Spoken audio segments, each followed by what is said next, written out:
Pessoal do Ismael, tudo bem? Vander Guerreiro aqui falando com vocês novamente, a convite dos nossos irmãos, para estar falando um pouquinho de maneira breve sobre o Evangelho, sobre Jesus.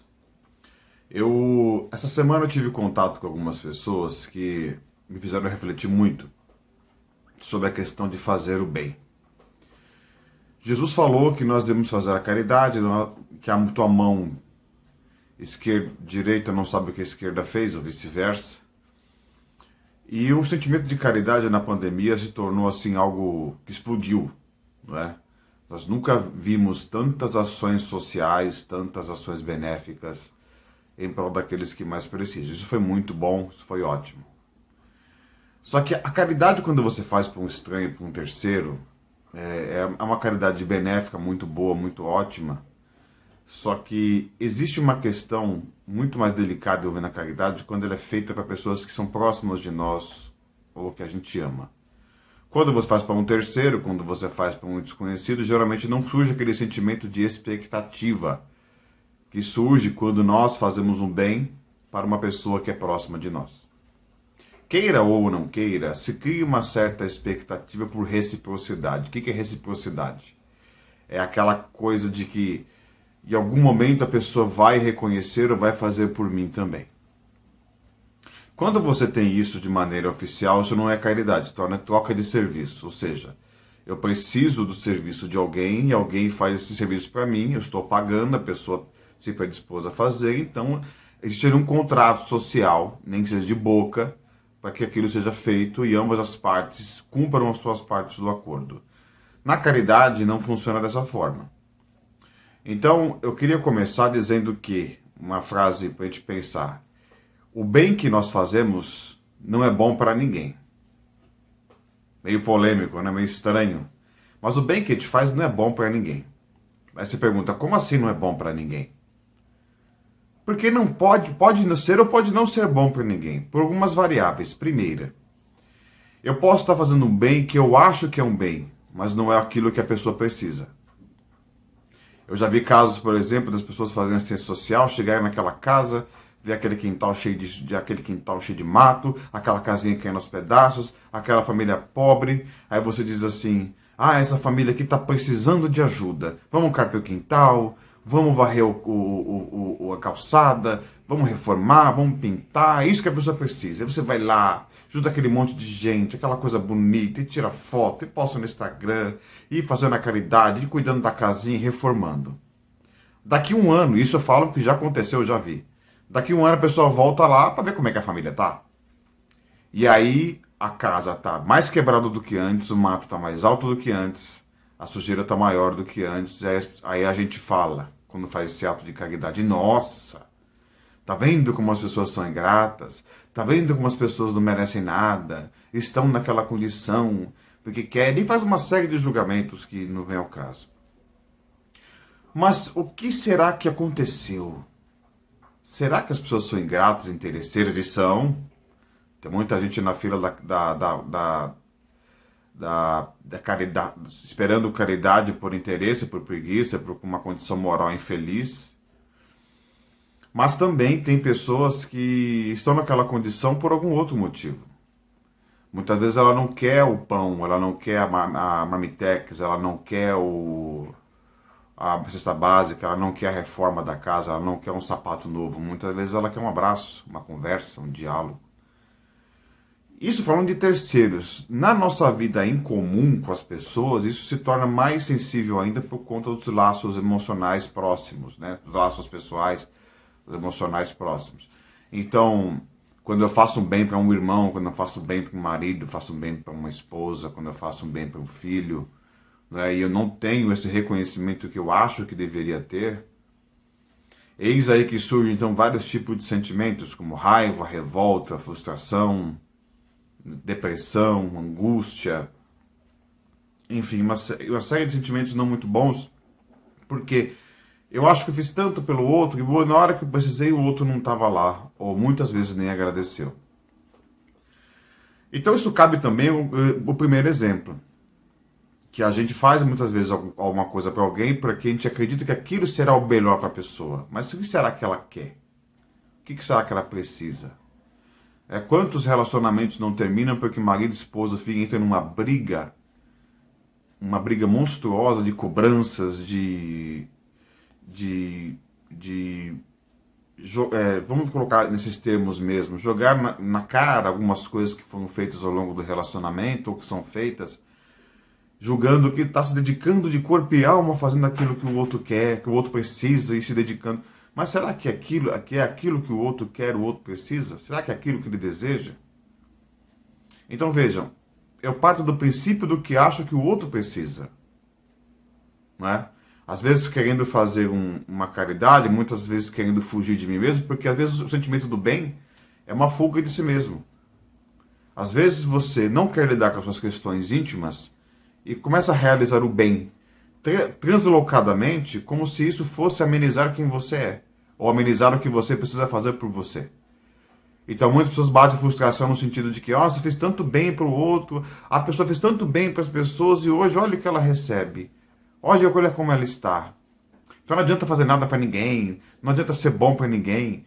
Calma. É que muitas vezes não foi avaliado o que a pessoa precisava. E muitas vezes eu queria fazer algo de bem, não porque de fato eu ainda sou uma pessoa boa, eu ainda sou uma pessoa que de fato faço a caridade legítima. Muitas vezes eu estava querendo fugir de mim mesmo através de um ato de caridade. A caridade de alguma forma sempre é benéfica. Quando eu falei aquela frase que a caridade não pode não ser boa para ninguém, é porque de fato eu não sei como vai ser o retorno do outro, como ele vai aproveitar aquela oportunidade que eu estou dando. Eu não tenho como controlar isso. Então, se a caridade não é boa para ninguém, qual a finalidade da caridade? Qual a finalidade de fazer o bem? Ou de cumprir o nosso dever? Todo dever, toda caridade, tudo aquilo que eu faço sempre é bom para mim mesmo. Sempre. Mas pode ser bom para o outro ou não. Ou seja, eu posso fazer o bem para as pessoas não aproveitarem. Seja porque não é isso que elas queriam, seja porque a condição espiritual e moral delas ainda não está na condição de aproveitar e de entender aquilo que está recebendo, não é? Como muitas pessoas que muitas vezes se inscrevem nas filas das cestas básicas para receber cesta básica, muitas vezes nem precisa. Vamos lá, tá dando lá, vamos lá, eu economizo uma graninha, né? Posso usar o dinheiro com outra coisa, muitas vezes não precisa. E aí você diz, será que nós deveríamos não dar então para essas pessoas? Se você tem um controle de assistência social bem feito, e para entender o que a pessoa precisa, se a pessoa precisa ou não, ok. Mas se você não tem, doa da mesma forma, porque a condição moral daquele indivíduo é muito, ainda infelizmente, é tão grande, a miséria moral daquela pessoa, infelizmente, é tão grande, que não é uma cesta básica que vai transformar, ou que vai prejudicar alguém, ou vai diminuir o trabalho de alguém que está fazendo bem. É problema da pessoa. Ou, como dizia minha sogra, é uma conta fina que a pessoa adquire com Deus. Porque, como diz o livro dos Espíritos, tudo o que nós fazemos, quem nos absolve ou quem nos exime é a nossa consciência. Não existe outro. Não é? Não é o resultado das coisas que eu faço que me torna melhor. Não é a caridade que eu faço que me torna uma pessoa melhor. É a minha consciência que me exime. Qual foi a minha intenção real em fazer aquilo? Mas, Wander, quem não é caridoso não vai criar o sentimento de caridade de um dia para o outro. Concordo. Muitas vezes a gente faz a caridade mais por um dever do que por um sentimento legítimo. Peraí, mas a caridade não é um dever? Não, a caridade real não é um dever. O dever é aquilo que eu confundo muitas vezes com fazer o bem, caridade. Então, o fato de ser uma boa esposa, um bom marido, um bom filho, um bom funcionário, um bom cidadão, né, um bom amigo, quando eu me proponho, tenho um sentimento legítimo por alguém que eu considero amigo. O fato de ser uma pessoa, no nosso caso, espírita, e estudar a doutrina, divulgar a doutrina, fazer algo pela doutrina que a gente acredita, isso não é caridade, é um dever nosso. Dever é tudo aquilo que você se compromete a fazer. Agora, quando existe um sentimento legítimo, além do dever, como diz o Evangelho segundo o Espiritismo, como identificar caridade de dever? É quando você faz aquilo que é além do dever. Trabalhar 8 horas por dia é o seu dever. Ficar 1 hora a mais sem precisar, sem ganhar nada para ajudar um colega é caridade. Você doar, você ajudar alguém que está precisando com um alimento, que você sabe que está do seu lado, te pediu e você tem condições, é um dever. Né? Quando você, junto com o alimento, você doa algo mais, uma presença, um abraço, um olhar, ou algo material, até além daquilo que a pessoa te pediu, e você sabe que ela precisava e estava com vergonha de te pedir, isso é caridade. Então a caridade é aquilo que a gente faz além do dever. Então nossos papéis sociais que a gente assume no dia a dia, e que a gente assumiu por livre arbítrio e espontânea vontade, não é caridade, é dever. Nossa, eu trabalhei 20 anos naquela empresa e fui demitido, sem um bolinho, sem uma festinha, sem não sei o quê. Você tinha um contrato com aquela empresa. O contrato encerrou. Agora, o que você aprendeu, as amizades que você construiu, as pessoas que você se relacionou, as oportunidades de crescimento que você teve que aproveitou ou não, isso sim é o que você leva, que não está no contrato de trabalho. Né? Se você tinha um casamento, de repente um dia essa pessoa olhou para você e falou, não quero mais, não sinto mais. Nossa, mas eu fiz tanto por essa pessoa, eu fui um marido exemplar, eu fui uma esposa maravilhosa, e ainda assim, que bom. Então, que bom que aquela circunstância terminou e não teve relação com você. Ah, meu filho cresceu, eu estudei, paguei a faculdade dele, paguei os estudos dele, botei na melhor escola, hoje ele trabalha e quase não vem aqui. Ele está bem sucedido naquilo que ele faz? Não estou falando só financeiramente. Como pessoa, ele está feliz, ele está bem, está trabalhando, ele se tornou uma pessoa de bem, você alcançou sua finalidade. Agora, se ele dá o retorno que você espera ou não, é uma coisa que nós temos que avaliar. Não é? Eu dei competências técnicas para o meu filho, ou além de competências técnicas, eu dei competências emocionais, eu ensinei ele a ser uma pessoa melhor, eu ensinei ele também a reconhecer o que as pessoas fazem por ele, eu dei carinho, dei amor, dei atenção, briguei quando tinha que brigar. Então, essa relação nossa com o retorno do bem que fazemos é uma coisa que tem que prestar muita atenção antes de sair dizendo que as pessoas são ingratas ou que o mundo é ingrato. Então, eu tenho que separar primeiro o dever de caridade. E segundo, eu ter consciência de que aquilo que eu estou fazendo é bom para mim, em primeiro lugar e sempre. Porque não tem coisa melhor na vida que você deitar a cabeça no travesseiro e estar em paz. Você, mesmo tendo errado muitas vezes, mas tem um sentimento íntimo de que você fez o melhor. De que você tentou fazer o melhor. Que você tentou fazer alguma coisa. Isso é a grande sacada da vida. Estar em paz conosco. Se você perguntar para mim assim hoje, Wander, o que é que te deixa feliz? Eu, pedindo a licença de dizer aqui uma opinião pessoal. Opinião pessoal não, conceito pessoal. Para mim o que me deixa feliz hoje é estar em paz. Não é o carro, não é o corpo, não é a casa, não é a posição social, é estar em paz. E eu estar onde eu acho que eu devo estar. Então, eu acho que eu devo estar com a minha família, eu acho que eu devo estar com aquele trabalho, eu acho que eu devo estar nessa posição hoje, fazendo isso que eu estou fazendo hoje. Então, isso é que me traz paz, isso me traz felicidade. Felicidade para mim é estar em paz, comigo mesmo e com a vida. Estar em paz não significa que você não vai ter conflitos ou que você não tem coisas a melhorar, a trabalhar, que você não tem coisas a evoluir, que você não tem mais nenhuma questãozinha ali na sua cabeça para poder resolver. Não é isso. Mas até mesmo quando você está em paz, procura paz, até essas questões você procura resolver de maneira mais equilibrada, de maneira mais sensata. E até entendendo qual é o seu limite. Olha, isso aqui dá para trabalhar agora, isso aqui não dá. Isso aqui é o que está pegando mais agora, isso aqui não dá.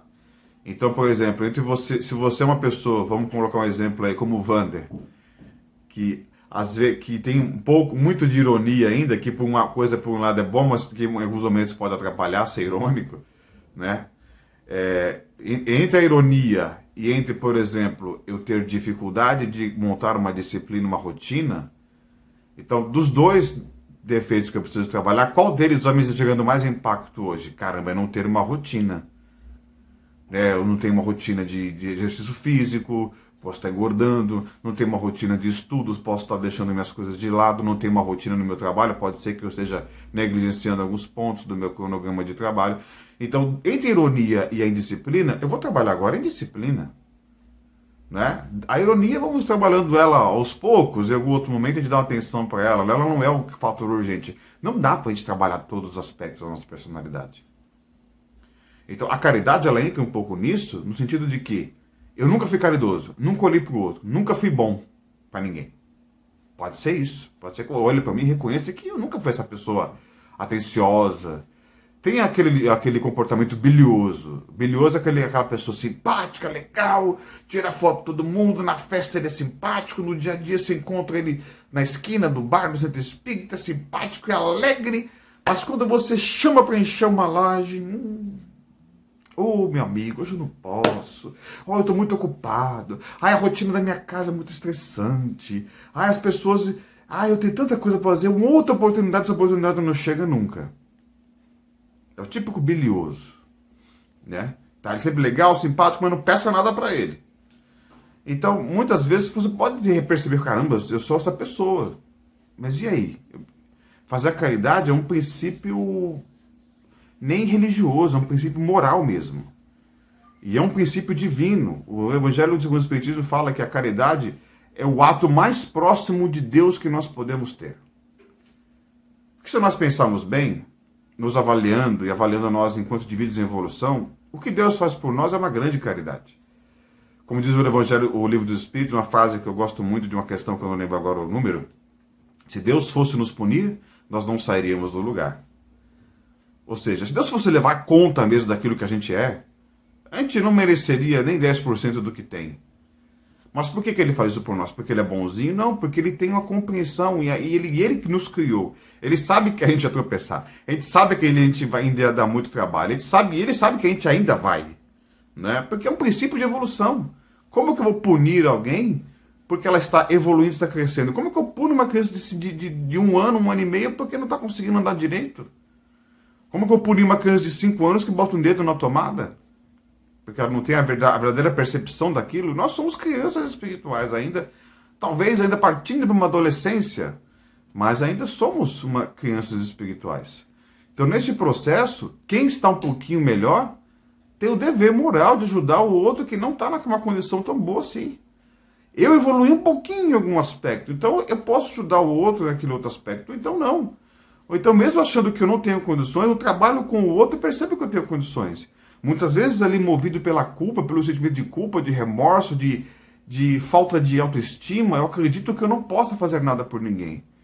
E muitas vezes me envolvendo num trabalho social ou num ato de caridade, eu percebo e desenvolvo meus potenciais. Então percebamos que aquilo que estiver ao nosso alcance pode e deve ser feito, preservando a nossa sanidade mental, moral e espiritual. Ou seja, fazer caridade também não é você se sufocar, se matar, fazer pelo outro aquilo que ele deveria se propor a fazer. Fazer caridade é fazer aquilo que o outro, daquele momento, precisa. O que ele precisa agora? Por isso que Jesus era fantástico, ele falava, antes de fazer qualquer coisa, ele perguntava para as pessoas, o que queres que eu te faça? Primeiro, para gerar uma abertura de receptividade da pessoa receber aquilo que ele ia dar. E segundo, o que você quer que eu faça? Não, eu só quero um abraço. Ele abraçaria. Eu só quero uma palavra. Ele diria. Eu quero a cura. Me cura. Você acredita que eu posso fazer isso por você? Gerando abertura na cabeça da pessoa. Tirando os guilhões mentais, os bloqueios mentais. Porque quando você responde, quando alguém te faz uma pergunta, as perguntas abrem os nossos canais neurais. Para a gente pensar e abrir as nossas conexões. Então, quando eu pergunto o que queres que eu te faça, é a hora que você vai dar a abertura de dizer o que você precisa e aquilo você receber. Percebe? Então, Jesus era fantástico nesse sentido. Então, todo bem que nós fazemos, em primeiro lugar, é sempre bom para nós. Se vai ser bom para o outro ou não, vai ser bom para o outro, nós não sabemos. Pode ser que o outro aproveite, pode ser que o outro não aproveite. Mas, Wander, eu vou ficar martelando numa condição onde o outro não está aproveitando o que eu estou dando? Depende de cada caso. Então, se você está dando algo que você não tem condições, você está fazendo algo que você não tem condições, se você sacrificou em algum momento para fazer aquilo para aquela pessoa e ela não está aproveitando, isso vai te gerar algum tipo de prejuízo, pare. Caridade não tem que ser assim. Então, a caridade exige também um certo limite da nossa parte. Então tem horas que nós vamos nos dedicar, fazer, só que se a gente perceber que o outro não está aproveitando, Ou eu mudo a estratégia, ou eu saio de cena. É como nós dizemos, até onde a sua consciência lhe permite? Até onde a sua consciência está pedindo que você faça? Consciência, não sentimento de medo, não sentimento de dúvida, né? Então, muitas vezes você está numa relação tóxica, seja com amigo, com cônjuge, com filho, insistindo, insistindo, e fazendo, e fazendo, e fazendo, e fazendo, e aquilo não melhora, aquilo não sai do lugar, e você continua ali, você continua ali, só que ali você está começando a se machucar, começando a se diminuir, começando a perder sua autoestima, começando a se autoflagelar, seja emocionalmente, seja fisicamente. E aí isso não é caridade, isso é tortura. Então a caridade ela tem que ser algo que eu faça pelo outro, mas também que eu não me prejudique. Mas, Wander, e se a pessoa estiver visivelmente sendo humilhada pelo outro? Ela está sendo castigada pelo outro mesmo por ser boa. Ela deve continuar? Depende de como ela encara isso. Se a pessoa consegue ter a compreensão que o outro está doente emocionalmente, fisicamente, psicologicamente, está atacando ela, mas aquilo não a ofende, ela entende aquilo e quer continuar, não tem nada de errado. O que não pode em nenhum momento é nós estarmos numa condição onde estamos nos machucando e aquilo não está fazendo bem para mim. Então, a caridade tem que tomar muito cuidado. Eu vejo pessoas que vêm nos procurar às vezes para conversar. Nossa, eu sou uma pessoa boa, que eu tenho medo de quando a pessoa fala que ela é boa, né? Ai, eu sou uma pessoa boa, eu faço de tudo pelas pessoas, eu ajudo, principalmente da família, né? Tem aquela pessoa, eu carrego a família nas costas, tanto carrega que ela fica arqueada, assim. Você vai conversar com ela, ela tá com uma dor aqui, ela tá arqueada, tem dor nas costas, né? E aí eu levo todo mundo nas costas. Isso não é fazer caridade. Isso não é fazer caridade. É medo, insegurança ou baixa autoestima, como falamos no começo. Você acha que fazendo pelos outros, você vai apagar aquilo que você é ou diminuir a responsabilidade sobre o trabalho que você tem que ter sobre si mesmo. Quantos não desencarnam numa condição de vítima e se deparam com um umbral ou uma condição inferior, uma condição infeliz? Não por ser um castigo, porque umbral não é castigo. Umbral e planos superiores não é castigo ou recompensa. É afinidade energética. Nos afinizamos com aquele ambiente porque durante toda a nossa existência, nossa mente, nossos sentimentos vibraram naquele sentido e quando desencarnamos vamos para o lugar onde nossos sentimentos estavam vibrando. É assim que funciona. Se eu estiver num umbral, se me deparar num umbral, entender o que aconteceu e naquele momento mudar a minha sintonia e falar, Senhor, por favor, me ajude, eu entendi, o socorro é imediato. Então percebam que o bem que nós fazemos tem que ser bom para nós também. Fazer o bem nos prejudicando indistintamente, isso não é caridade, é autoflagelo. É qualquer outra coisa menos caridade. Então eu tenho que fazer o bem pelo outro, mas jamais assumir a responsabilidade daquilo que o outro tem que fazer. Jamais assumir a responsabilidade daquilo que o outro vai ter que passar. Jesus esteve aqui por nós, se sacrificou, se doou, deu sua vida em prol daquilo que ele acreditava em primeiro lugar. Depois, por nós. Talvez sejam as duas coisas ao mesmo tempo, mas tinha esse caráter ideológico, vamos dizer assim, de que ele acreditava naquilo que ele estava fazendo, acreditava no Pai, a fé dele pelo Pai em primeiro lugar. Mas isso não nos eximiu de arcarmos até hoje com a responsabilidade daquilo que não ouvimos dele ou que até hoje não assimilamos. E vamos continuar tendo consequências até o momento que nós aprendermos aquela circunstância e não praticarmos mais aqueles atos que estão nos prejudicando. Isso nós não podemos fazer por ninguém. É muito auto-engano a pessoa que diz, tá vendo? Eu vou mudar aquela pessoa. Aquela pessoa, tá vendo? Ela é o que é por minha causa. Fui eu que mudei o outro. Não, você pode ter tido uma grande influência, você pode ter ajudado muito, você pode ter feito muito por aquela pessoa. Só que ela só vai ser o que ela vai ser a partir do momento que ela tomar a decisão de ser. Tem pessoas que você lança uma pequena palavra, daquela ela já constrói um castelo. Tem pessoas que você gasta toneladas de energia e de palavra para ela poder mudar um passo. Então, a mudança acontece quando o indivíduo quer, quando o indivíduo deseja, não quando a gente acha que pode ter o controle. Nós não salvamos ninguém. Nós male conseguimos salvar nós mesmos. Se nessa vida nós conseguimos nos harmonizar conosco mesmo, já vai ser uma grande conquista. E conseguir fazer algo por alguém, fazer algo pelo próximo, vai ser um diferencial, a cerejinha do bolo. Então façamos pelos outros o melhor que nós pudermos, na medida do que eu puder, onde eu estiver. Seja na condução, levantando para alguém que está mais cansado, seja dando passagem no trânsito, seja ajudando a velhinha a atravessar a rua, seja ajudando uma entidade social, seja varrendo um chão, fazendo uma palestra, sendo médium, não importa o que seja. Façamos o bem, mas nunca esqueçamos de que o maior bem que nós podemos fazer é por nós mesmos e que a evolução é individual e a responsabilidade pela nossa evolução e o outro sempre é individual. Ninguém arrasta ninguém, apenas influencia. Grande abraço a todos, muita paz e muito obrigado.